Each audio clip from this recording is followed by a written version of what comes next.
एक राजा अपनी प्रजा का जायजा लेने जा रहा था। वह अपनी प्रजा के बारे में हमेशा सोचता था, उन्हें कोई दुख न हो, वह इसका बहुत ध्यान रखता था। रास्ते में वह एक किसान से मिला जो बहुत थका हुआ था और धीरे धीरे चल रहा था। राजा ने उससे पूछा, तुम कितना कमाते हो और कितना बचा लेते हो? किसान ने जवाब दिया, हुजूर, रोज 4 आने कमाता हूँ, उनसे घर चल जाता है मेरा। राजा हैरान थे, इतनी कम कमाई पर? किसान बोला, एक मेरे लिए, एक आभार के लिए, एक मैं लौटा देता हूँ और एक मैं उधार पर लगाता हूँ। राजा समझ नहीं पाया। किसान से पूछा, अच्छे से समझाओ।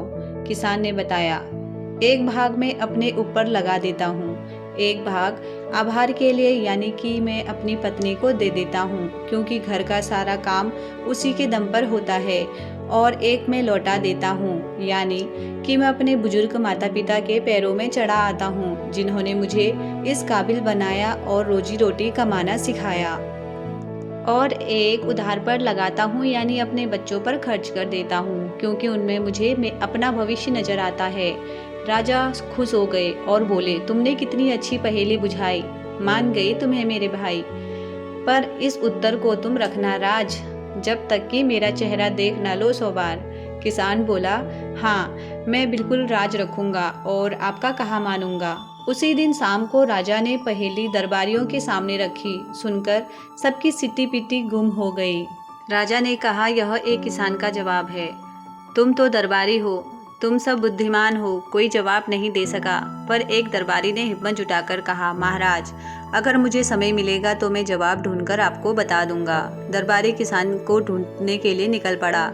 आखिर किसान उसे मिल ही गया। पहले तो किसान ने इनकार किया, फिर जब दरबारी के हाथ में मोहरे का थैला देखा, फिर मान गया। दरबारी लौट आया और दे दिया राजा को सही जवाब।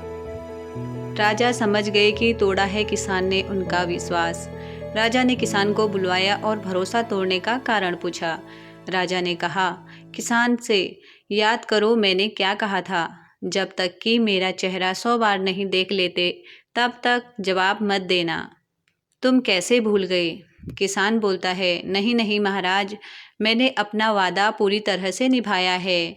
मोहरों पर आपका अंकित चेहरा देखकर ही मैंने जवाब बताया है।